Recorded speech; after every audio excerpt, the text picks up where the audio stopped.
Welcome back to Sheet Metal is Fun. We have got a good one today. We're going to make a square to round transition. Look at that.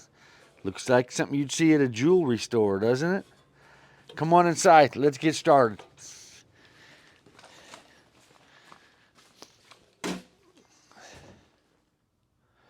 All right. Today is your introductory class into triangulation. Triangulation is one of the layout methods that we're going to use for some of the future projects. So this is a square to round transition. We use this a lot in air conditioning. We may use it in dust removal, dust collection.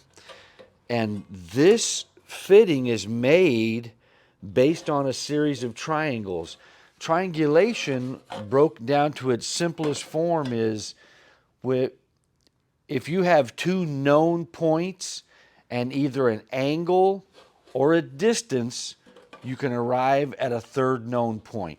So let's go ahead and let's see if we can put feet on that and turn that into something we can understand a little easier. So let's just say we're going to make a lid for a toolbox. Let's do that. We're going to make a lid for a toolbox. The toolbox is a rectangle. Well, this is easy because we can measure the toolbox and we know how to make this lid because the numbers are straightforward. And here is, this is the universal symbol. If you see this on a corner, that means that's a 90-degree corner. This is the universal symbol for 90 degrees. And so if I don't make any other markings on this rectangle, you'll know that every one of these corners is a square. But let's say we go to a toolbox. We're going to make somebody a lid, and when they were making the toolbox, they fell asleep halfway through, and they didn't get it. They didn't make a sweet rectangle. Let's say they made this. Pretty good so far, right? We know that's a 90-degree corner.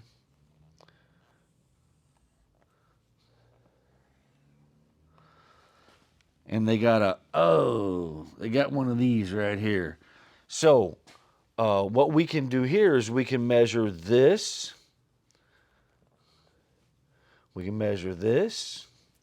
We can also measure this when on the toolbox. Let's say it's, I don't know, that looks like about 10. And so because this is a 90, these are all numbers that we can arrive at. We can also, these numbers are assumed to be parallel unless I make some notation in there. So if I don't draw something in here, we know these lines are parallel. And the fact that these two lines are parallel and we have a 90-degree corner, we can lay this out. So this guy went from, this was Tuesday morning. This was Thursday afternoon. And then here is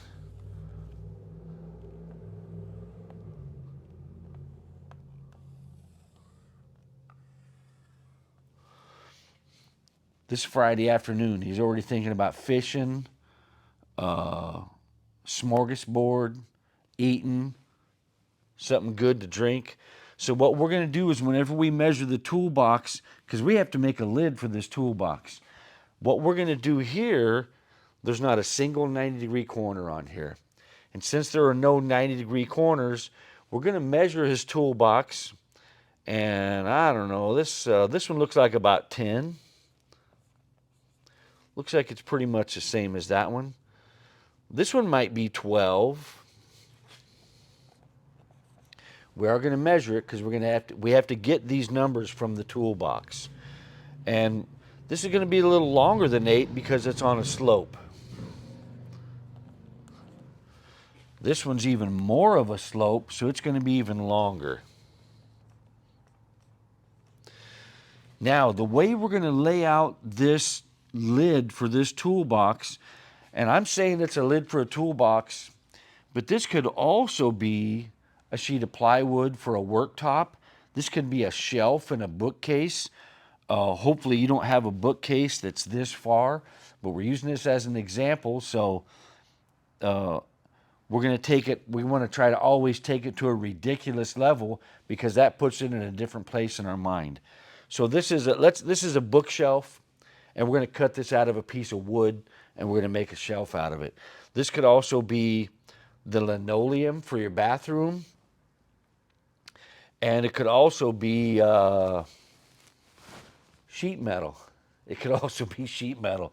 So what we're going to have to do to duplicate this pattern, you know what? I'm going to go, my dry erase board doesn't want to dry erase. And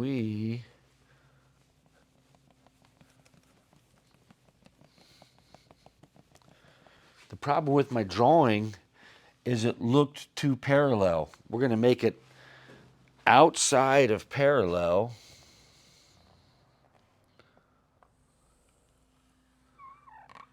Oh, buddy, look at that.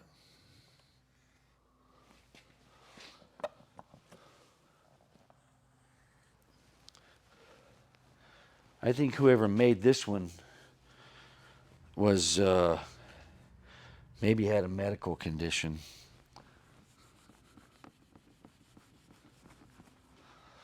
So let's say this looks more like 12.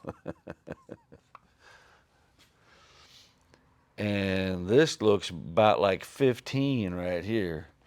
So the way we are going to lay this pattern out when we get back over to our workbench, we're going to make a lid. Like I said, we've exaggerated because what I want you to understand is there's a process to laying this out.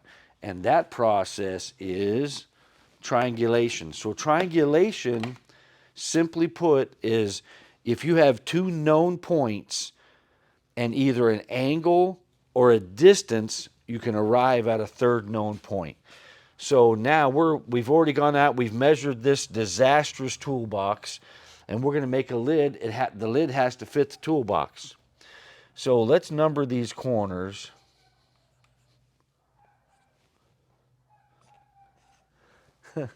I don't know if you guys can hear the dog barking outside, but we got this new microphone. It might be drowning it out, but that's a funny dog. So we have we have A, B, C, and D. What we're going to do is we already know this distance. We have this distance. So we know the difference between A and B. That's a known distance. Triangulation is if we have two known points and either an angle or a distance, we can arrive at a third known point. So we have A and B. What we're going to do is we're going to measure the distance from A to C, and we're going to give that a number value of 1. And then we're going to measure from B to C. Let's call that a 2. So now what we're going to do is we're going to adjust our compass. We're going to start off with our given number, our 10 inches, and we are going to strike an arc at 8.5 inches. The distance between B and C is 8.5 inches, and we know that. So we're going to strike an arc. So one leg of our compass is here, the other, our compass is set at 8.5 inches because that's a known number. And now we're going to set our compass at the distance between A to C, and we're going to strike an arc there.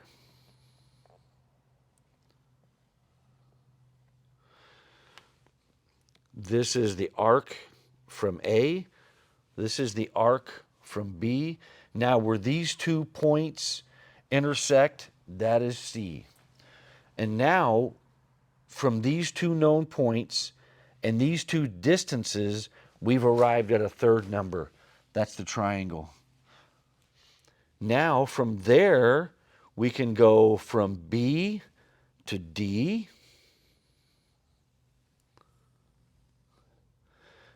and we can strike an arc. We can measure that distance, and then when we get back over to our sheet, we're going to strike an arc with one leg of our compass on B, and the other, we're going to incorporate this distance into our dividers, and we're going to swing an arc. We're just going to swing this arc wildly out here because we're not really sure at this point where it's going to end up at. Now we have a known number of 12. We took that off the crooked toolbox, and now we can strike an arc from A to D.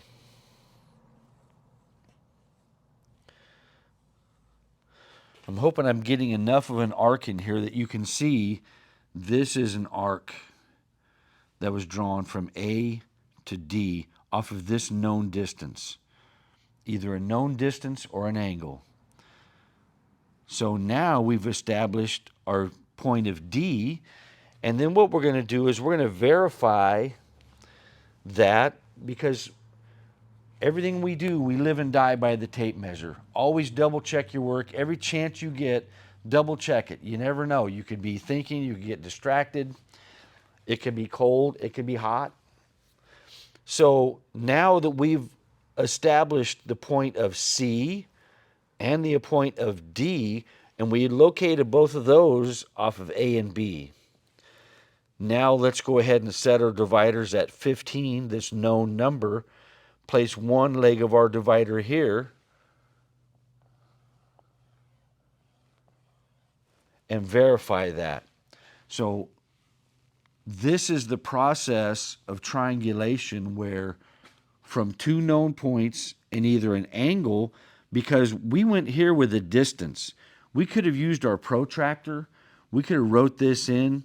This is 100, this looks like about 125 degrees. So we could have used a degree to arrive at this point. We could have used a degree and this distance, and we could have arrived at this point. So that's one way to do it. The other way to do it is to use the distance. So we struck an arc at 12 inches. We struck an arc at what we have called 1 to get up here to this one. We have a distance of 8.5. We swung an arc there. That's how we located C. That's how we located D. And then we just verified C and D. We verified by setting our compass on this number and checking that. If this doesn't work out, that means somewhere back here we need to retrace our steps and find out where we dropped off, find out where we got off track. All right, I think that's a good, this is a good precursor. I think it's a good appetizer for triangulation, because I want you to see, we're going to go over there, we're going to lay out the pattern for this. And the way this pattern develops is through a series of triangles. So I hope this gave you a little bit of an understanding of how triangulation works. So like I said, this could be a bookshelf, this could be a countertop, this could be a piece of sheet metal. This is always 90. This is the universal symbol for 90. So knowing that that one is 90, that made this one pretty easy to lay out. If I didn't have this in here, now I really don't know if somebody out in the field sent me a drawing and this is what they gave me. They didn't give me enough information to make this lid. I need to know, is this corner 90? Is this one? Maybe they were in a hurry when they made the drawing, and they meant to draw a rectangle. Or sometimes their drawing skills could be so bad, they could actually draw this in here, and that would let me know not to pay any attention to the visual component of this drawing, but to just go ahead and make that piece. So since we didn't have any 90-degree corners in here, we were able to triangulate all these positions from the dimensions that we took from the toolbox. All right, let's head over to the workbench. We're going to lay out the pattern for a squared around. I've even numbered it. A, B, 1, 2, 3, 4, 1, 2, 3, 4. Let's head over to the bench. All right, here we are at the bench. Today, big day. We're going to learn how to lay out a squared around. The first time I ever saw a squared around and thought about laying one out, I remember thinking, man, this looks like the dark arts, maybe some form of wizardry. And if my mom catches me messing around in the dark arts, I'm not going to get to sit at the big people table at Thanksgiving this year. So that's how mysterious I thought this was the first time I saw it. But we're going to try to take the mystery out today. And guess what? There's no dark arts. There's no wizardry. It's just triangulation. It's one step laid on top of another step till you get all the steps done and you finish up with one. So come on in. Let's take a look at a drawing. This is a typical drawing. One of the things I want you guys and gals to know is I want you to be able to build something off of somebody else's drawing. They send in a drawing from the field and this is what they want. They want an 8-inch square to a 6-inch round, and they want it to be 8 inches high. So I want you to be able to make the project off of their drawing, because that's a discipline in itself, is learning to make something that somebody else has visualized and somebody else has requested. But it also gives you a chance to think from both sides of the equation. Somebody else dreamed it up, you're going to make it. But you can also, this could have been you or me out in the field, and I drew the drawing, and this is what I want. And so this is this is the fitting we want. But now what we're going to do is we're going to draw a plan view of this fitting. So this is an 8-inch square, which corresponds with this 8-inch square base. And this is a 6-inch diameter, which corresponds with the 6-inch diameter. And like we've talked about before, every chance you get, try to make your drawings to scale. You'll notice that the 6-inch round is smaller than the 8-inch square, right? Let's say, so now that we've seen what it looks like, right, let me show you back when I was a bench guy working for another company. I would get drawings like this.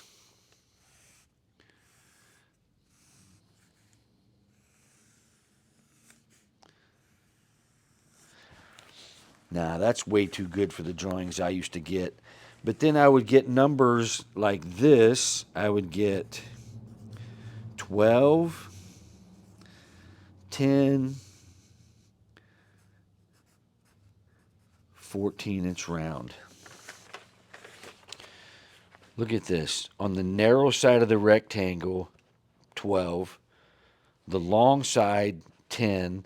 And then a 14-inch round. And look, the 14-inch round isn't even as tall as the 10-inch side. So this just shows laziness and lack of vision. I don't want you guys to have that. I want you to discipline yourself so that when you draw this drawing, this is a 12 by 10 to a 14-inch round.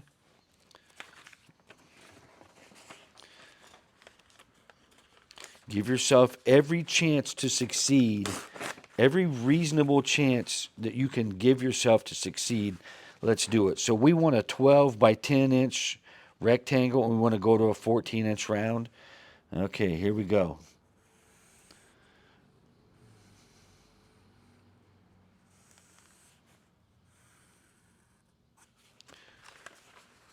Here's our 12.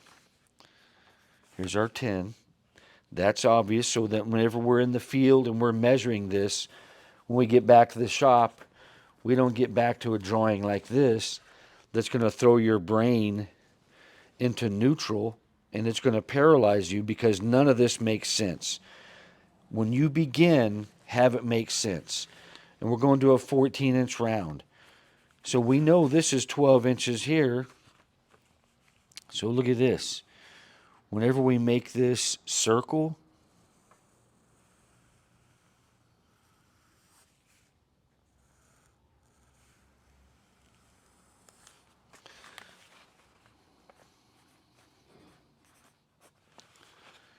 $14-inch round. Look, the 14-inch round goes out past the 12.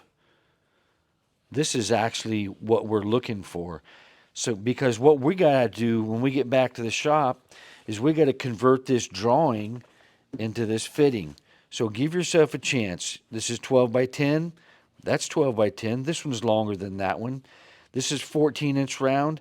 The 14-inch round goes out past the 12 on both sides. So, having said that, the next part of this is, all right, come on back in. So this is a plan view. Plan view means that we're looking at it from the top. And so when you hear somebody say, hey, I have a set of plans, that's just an abbreviation of what we're talking about. That could be for a house or a building, and they're showing the project from a plan view, from the top view down, from the sky looking down at the project.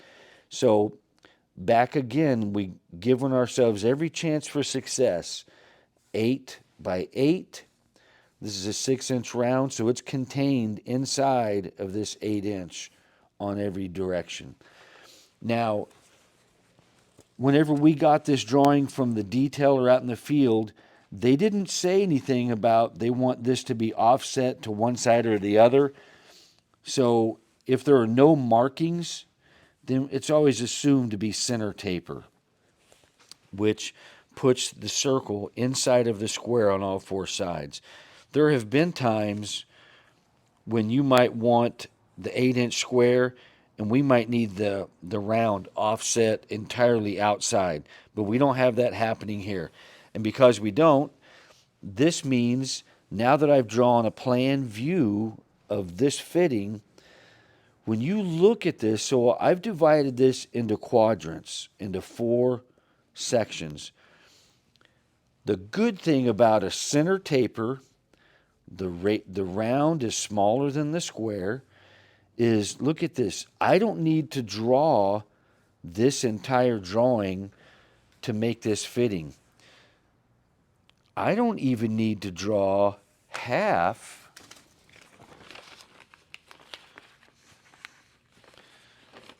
I don't even need to draw half of that fitting in the plan view. Here's what we got. Check this out.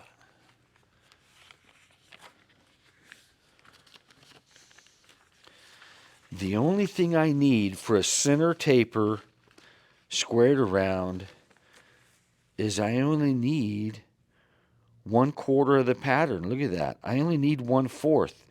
Because let's look at this. From B to 1. From B to 1 is the same as A to 1. B to 2, A2. B3, A3. B4, A4. So I don't need 3/4 of this drawing. I only need 1/4. And I'm hoping that you can see this. If you come in really close, I might have to take my pen and darken this up. But I want you, can you get a view straight down on this? This is 1/4, 1/4 of this drawing. So what we have here is, this was an 8-inch square. So this number is half of that 8. This is 4 inches. Same thing here, 4 inches. So I didn't have to draw an 8-inch by 8-inch square and then a complete 6-inch circle. I made a 4-inch and a 4-inch. This is my 6-inch circle. This is my radius point right here. This is the center line of our fitting. So that means this is a 6-inch round. That's a 3-inch radius. So from my center point out to my radius is 3 inches. Now, I want to make sure, okay, all right, we got that. So we have a 4x4 square, which is 1/4 of our pattern, of our plan view. Now what we're going to do is we're going to go to our radius point, which is right here. I already stepped this off because I was trying to expedite the process. That's 3 inches right there. So what we've done is I've made a scribe line at 3 inches. It's all right to go a little past. It isn't going to hurt. Now, with my compass still, or my dividers, still at that radius, still at 3 inches. Don't go anywhere. I'm going to be right here.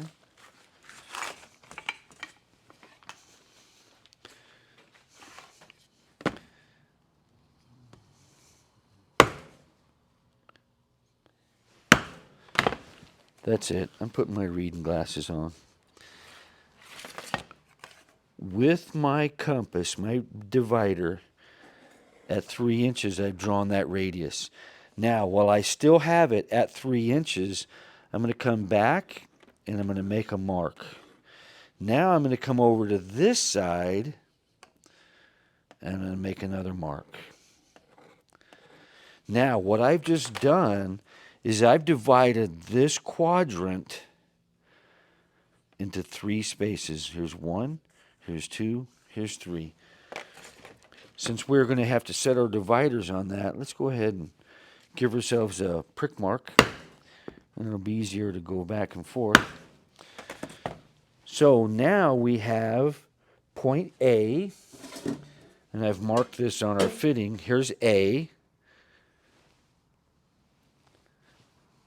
And we're going to go from A to 1.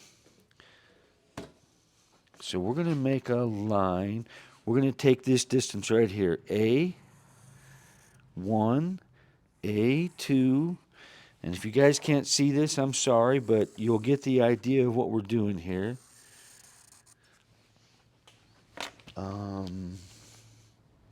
Here, this one might work. We're going to go from A to 1, A to 2, A to 3, A to 4.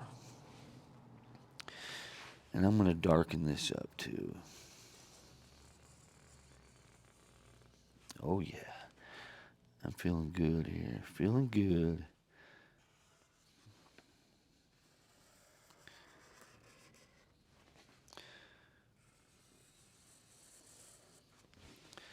Now look at this thing. Now we're starting to take shape.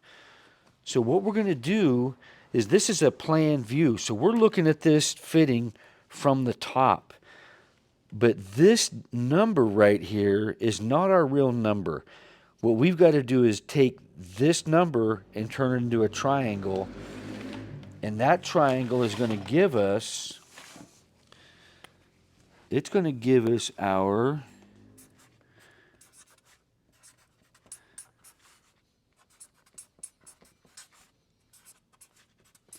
true length lines. True length lines. So to get this number from A to 1,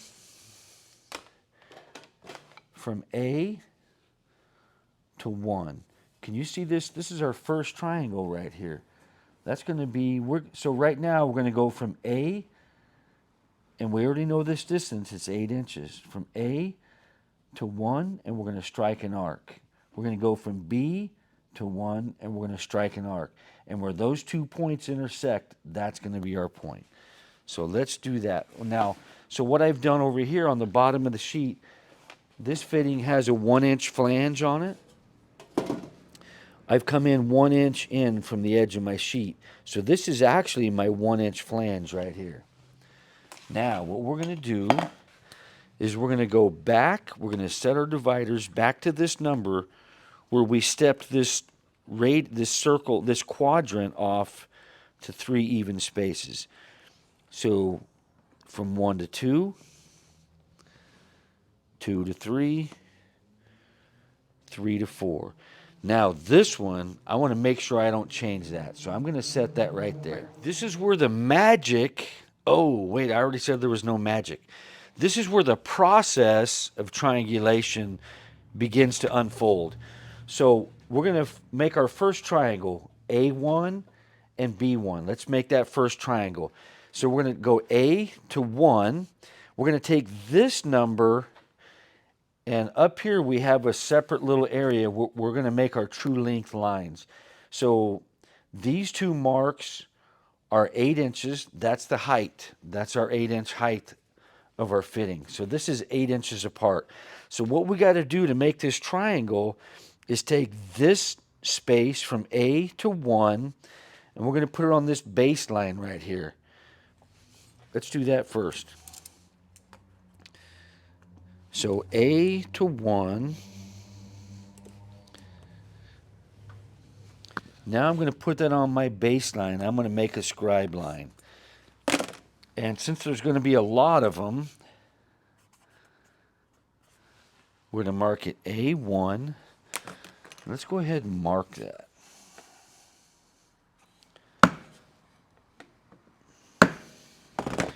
Now here it is. We're here. We made it to the magic point. So we took the height that we want, and we took the base from A to 1. So now we have this triangle. Now this number, we've taken the height and we've added the offset, the A1 offset. We added that A1 offset to the baseline, took our height. Now here is the true length line. We're going to go from A1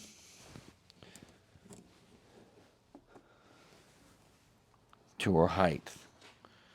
So we took our A1. This is, oh, you know what? We just did this.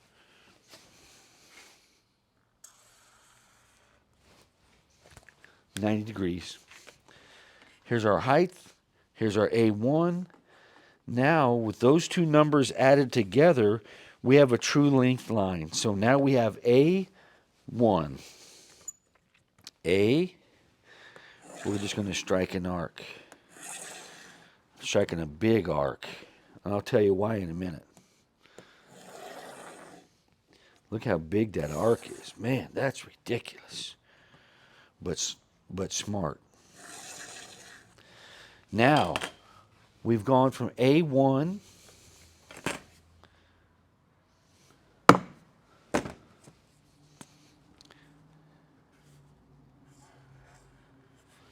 and we've gone A and B and 1. Now we've just made our first triangle. Now we're going to go on to our second and third triangles. So what we're going to do now, we have this number where we stepped off this arc into 3 even spaces. We're going to take this one and we're going to strike a radius on either side. Does that radius come through on the camera? Can you see it? And let's go ahead and mark. So now this is the first leg of our triangle. Now we're moving on to point number 2.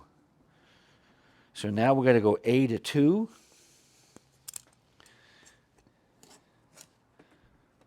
There's A to 2. We're going to step A2 off over here. We're going to mark that. And we're going to make a note.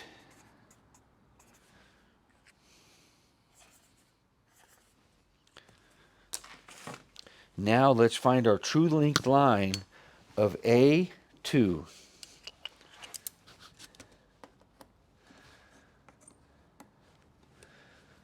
We have the height and we have A2. Now where this distance meets this arc that we've already scribed, A2 is the same as B2 because remember this is a center taper squared around.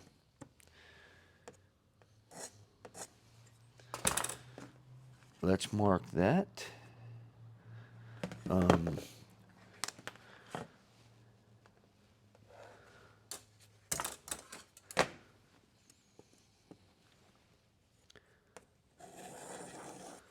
Nice big radius. I'll tell you why in a minute. So where this true length line meets that line, that's our number. Same thing over here. So what we're doing is we started at A, and we're going to work our way around to 4. And so whatever A to 2 is, that's the same as B to 2. So we're going to start the pattern, and we're going to book match it. We're going to start in the middle, and we're going to develop the pattern around both sides. So let's go ahead and mark this. This is in number 2.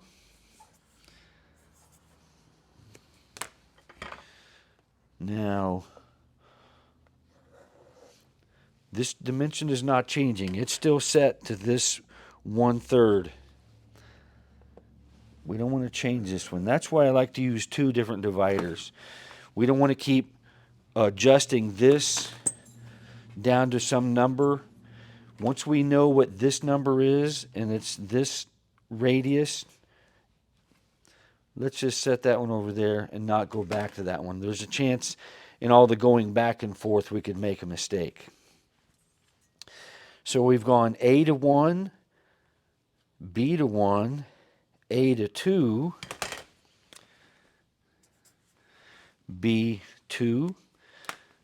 And now, like I said, we have 2 known points, and we're going to find this 3rd known point. And that is, this is the beauty right here of a center taper squared around. Now you're going to find out why I made such a long arc out here. Here's A to 3. Guess what it's the same as? It's the same as A to 2 because this is a center taper squared around. So you can stay right there, but from A to 1 is the same as A4. A2 is the same as A3. We could actually strike an arc from A2. Here's A3 and A2 are both the same because it's center taper. If the round was offset to any direction, this doesn't work. But when it's center taper, we really only have 2 true length lines in the whole job. A2 is the same as A3. A1 is the same as, you guessed it, A4. Look at that, A4. That only works when it tapers to the center. So when I made these long markings, because ordinarily, if we're going to triangulate something, if we're going from here to here, and we're looking for this mysterious other point, we're going to strike an arc, and then we're going to come here to this one. And where those 2 arcs meet, that's our new point. Now we have 2 known points here, and we can strike this arc, and we can strike the next arc, and we would just continue to make small arcs and keep continuing to develop our pattern. But center taper, we only have, let's make it in the big pen here.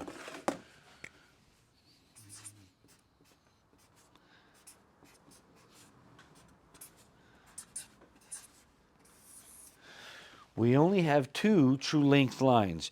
So one of the things we want to do is every chance we can, if we can simplify the process or we can make it more efficient, we need to do that. So we started with that right off the bat. We didn't draw the entire plan view of the squared around. I drew this for your benefit, and then all we needed was 1/4. So that's all we drew here is 1/4. So right off the bat, that's efficient that we didn't draw all of this, because B2, if this is C, it's going to be the same as C2.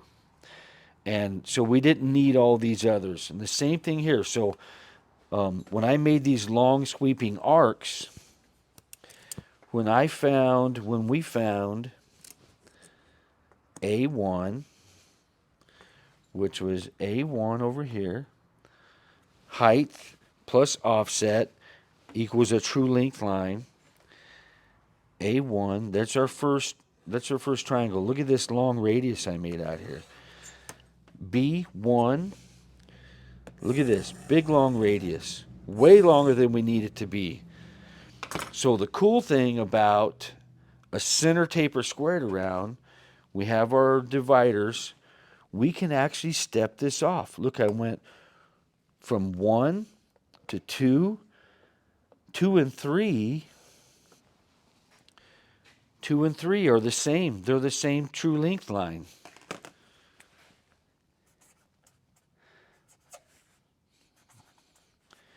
A2 is the same as A3. A1, same as A4. Look, there's only 2 true length lines. So that's the reason for the long radius. So now we can go from 1 to 2, 2 to 3, and look at this. Magic. Oh, let's mark that. Want to make sure we give our dividers a good foothold. Now look at this.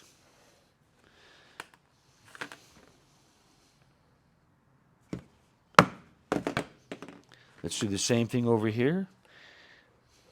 There's 2, 2, and there's 3. We've got a mark. There's 4.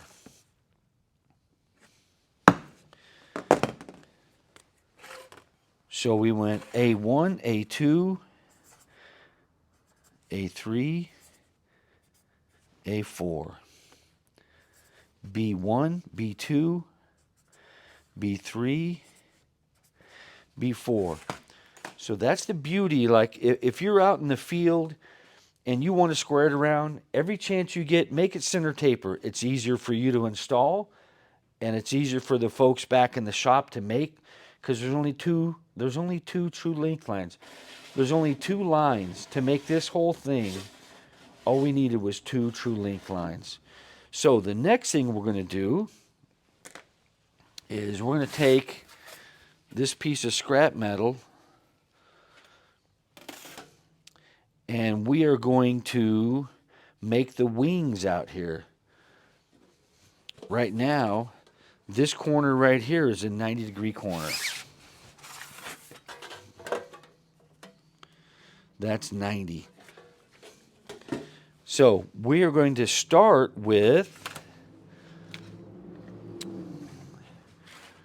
we know that this distance from this corner to our seam is 4 inches. It's half of the 8. So let's make a mark at 4. I'm using a big marker. Ordinarily, we would not use a marker. I would use a scribe line.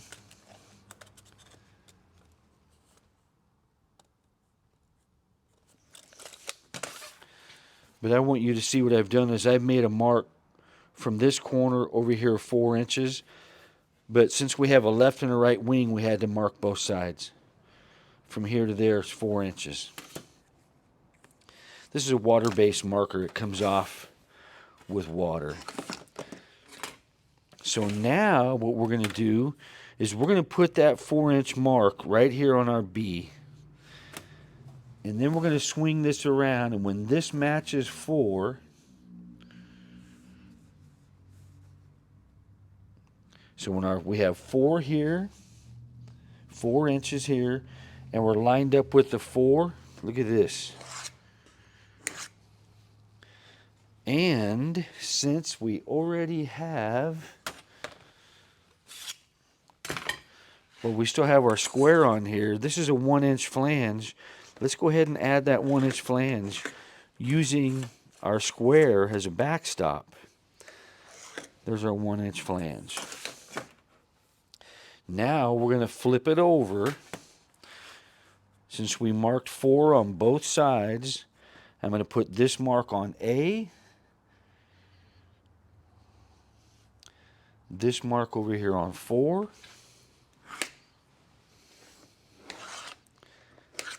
hold the piece down. We already have a 1-inch ruler. We'll use this template as a backstop.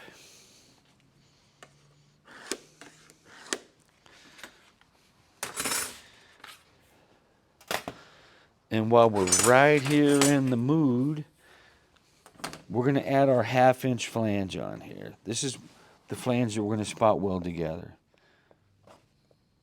There's a 1/2.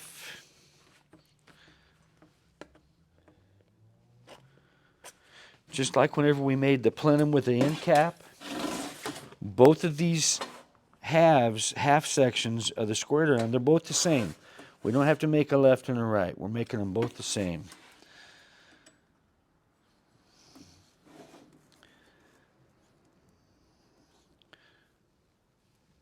So I'm making sure when I put my straight edge on here, I'm not covering the pattern. And this way I get a visual on this 1/2-inch line all the way. Did you notice I didn't cover up my pattern? We've covered that on a previous lesson, but here we covered it again. So, like I said before, we live and die by the tape measure. So now that we know this is a square corner, let's double check that. The way we're going to double check this is we have a known point here, and we know this is 4 inches. So this is just part of our double check. Sometimes we're making this thing out of stainless steel. We've made stuff out of Inconel, and it's so expensive. It's just no fun to make mistakes. So I'm setting my dividers at 4 inches. And I'm going to mark this out here. Look at that. So I've just double checked. Make sure that that's a 4-inch space. That's also a 4. Now we're going to double check this length. And that length is this one. There we're going to call that our seam. So it's this little space right here. I'm going to take that little space, and you and I both know it's 1 inch. The reason we know it's 1, because this is 4 and this is 3, because this was an 8-inch square and a 6-inch round. So we both know this is 1 inch, but we're going to measure it anyway. Now we're going to take that 1 inch. We got to make our other true length line just to make sure, just to double check our work. It just takes a second. And sometimes, whenever you double check something, you find a mistake that you would have otherwise missed. So I've taken this 1-inch space that I got off of my plan view. I came over here to my baseline. I added in my height.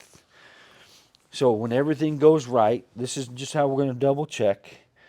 We know that that should match right there. Can you see that on the camera all right? All we're doing is double checking our work. See how we came out right where we needed to come out. All right, now that we've got all of our triangles laid out, we have our wings. We can call these wings. We used our 90-degree template to make sure these wings are 90. And then we verified that by going back to our plan view. We stepped off 4 inches here and made an arc. Again, these are 2 known points. 2 known points working backward with either a distance or an angle arrive at a 3rd known point. So we have a distance. We struck that there. And then we came back here and verified to make sure everything was right. The last thing we're going to do to this is we're going to connect these dots.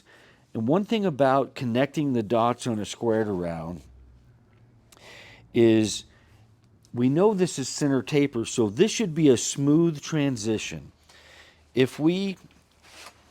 So our squared around is going to look like this. See, here's that 90 and that 90. Our squared around has to begin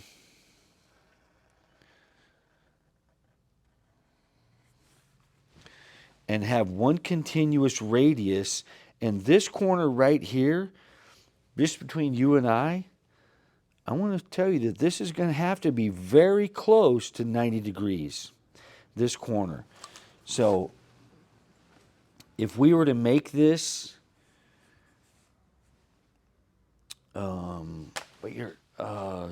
let's see, let me just draw another one. This arc has to be, this corner right here has to be very, very close to a 90-degree corner. So let's go back to, if this looks like this,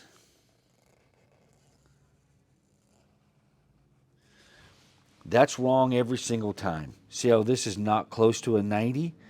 And this arc is not one continuous symmetrical arc. See how this is symmetrical and continuous, and this is not a 90?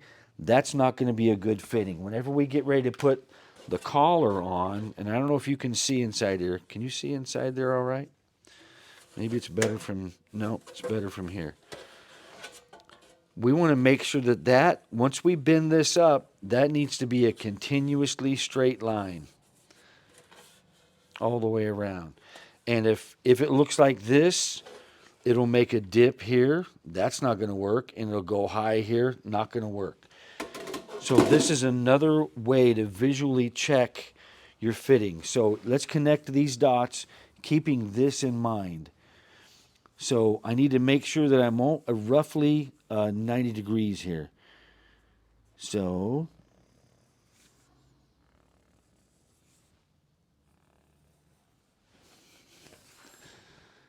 man, I love playing connect the dots.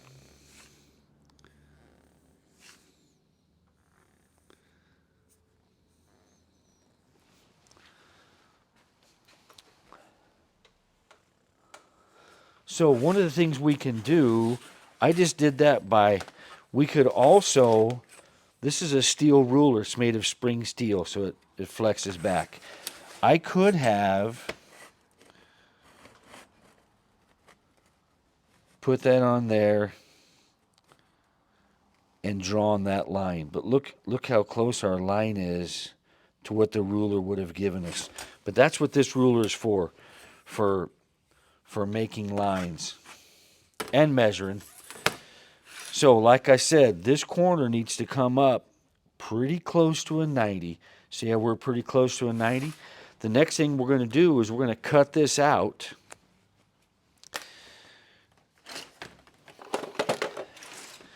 And I'm just going to take it out. Never go to the end of your snips. Right? Don't go to the end of your snips.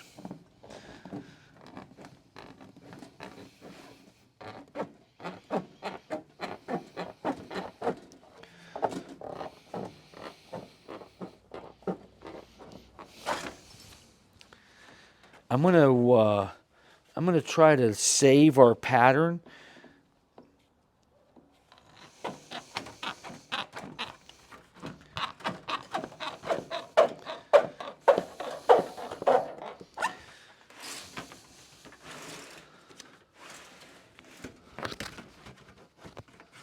Look, the snips don't care. They'll cut from the bottom.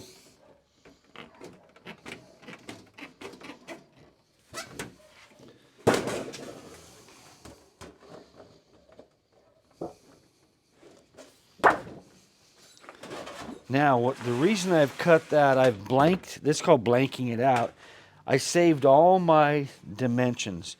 In case I get over here to the shear or over to the break and I don't like the way this comes together, I can go back and I still have all my numbers. I can find out where I went wrong. So what we might do sometimes to save material is actually lay this out over the top of our plan view. But that means that will now be in this corner, so that if I have any discrepancy in here, I can't come back and refer to these lines. Since you may not have a shear at home, let's go ahead and cut this out.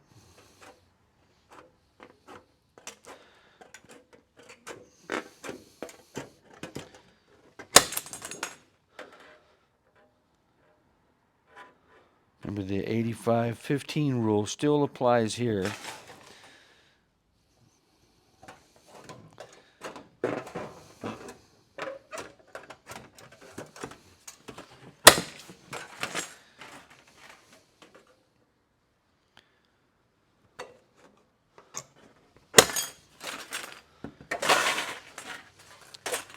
Anytime I have a choice, if it's up to me, if I have a choice, I'm going to cut this triangle off right here. If it's up to me and if it's accessible, if it's my choice, I'm going to start here. See how I'm beginning my cut perpendicular to the work? That's easier on the snip. You don't always have the choice, but whenever you do, start there. That's easier on the snip than starting over here at an angle.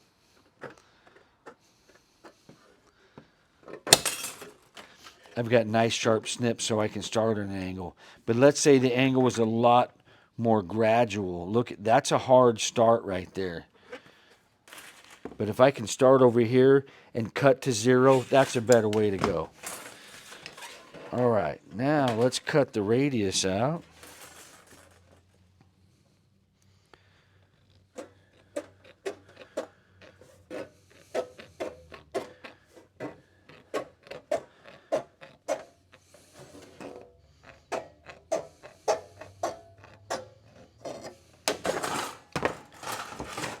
Let's get rid of all this stuff.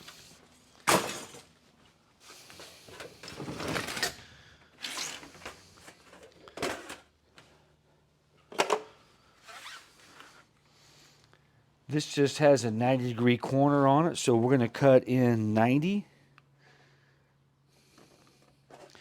And then we will also got to come over here and cut this one in 90.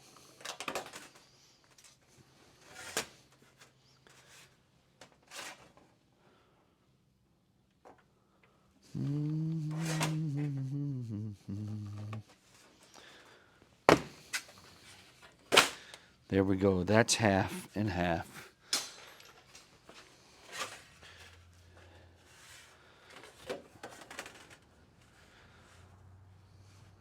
Going to make the best of our material. We're good there.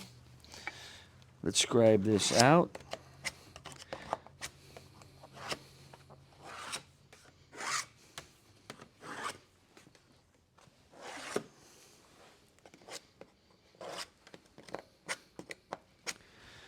And I always mark the center. I always mark this middle one.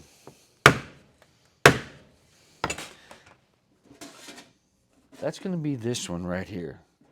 And that lets me know when I'm bending this up, that lets me know at that point I need to move over, or else I could start here and go past my point. And let's go ahead and mark our seam on here. This is our 1/2 inch allowance.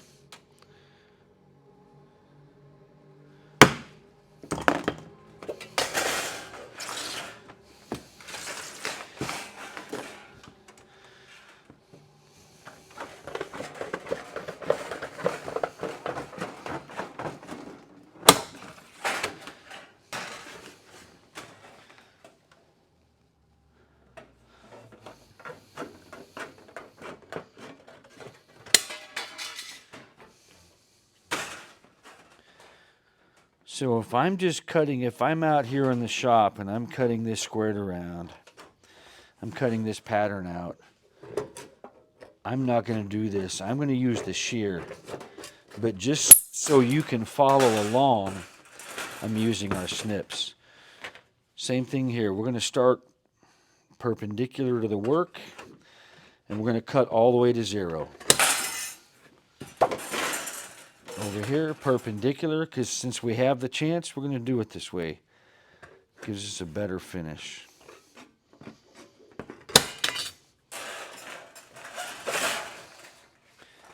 Last part.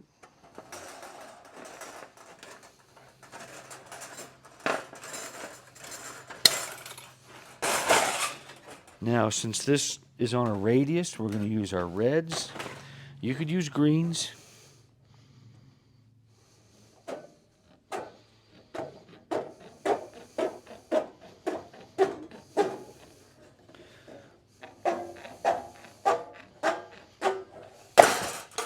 So we never cut to the end of our snips. That way we always have a smooth surface to work with.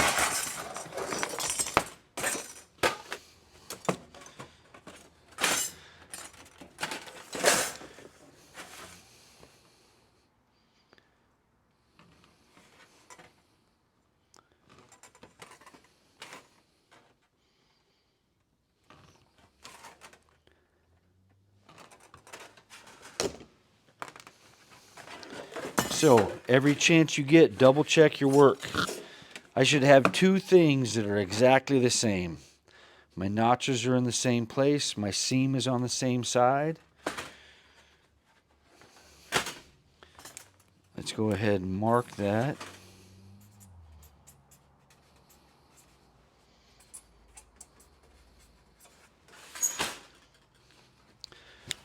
So we talked earlier about this being very close to a 90.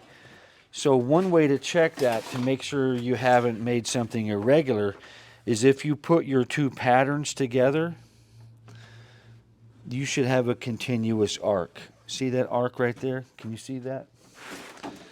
You get it over there.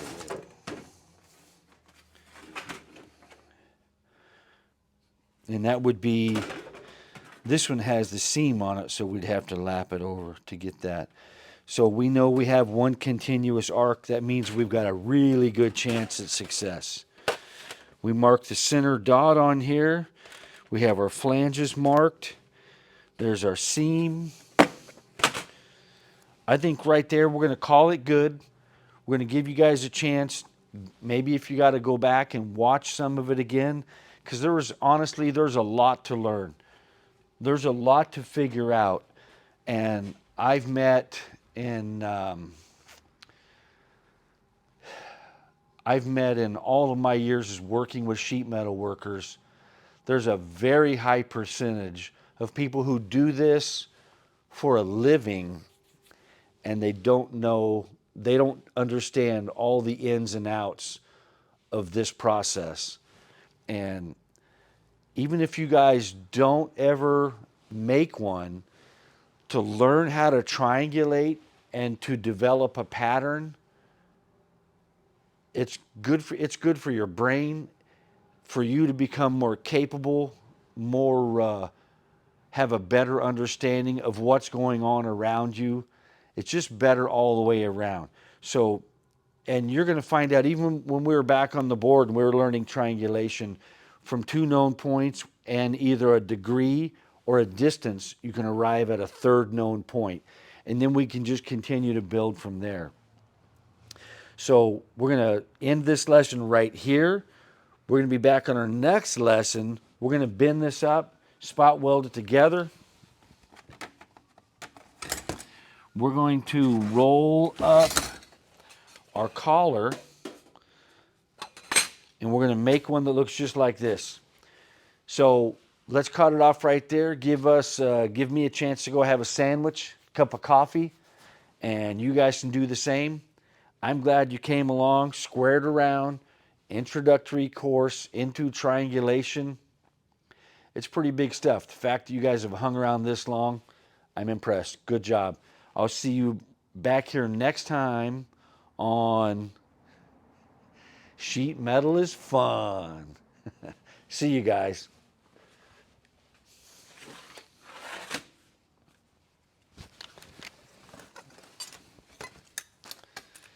All right. What'd you think?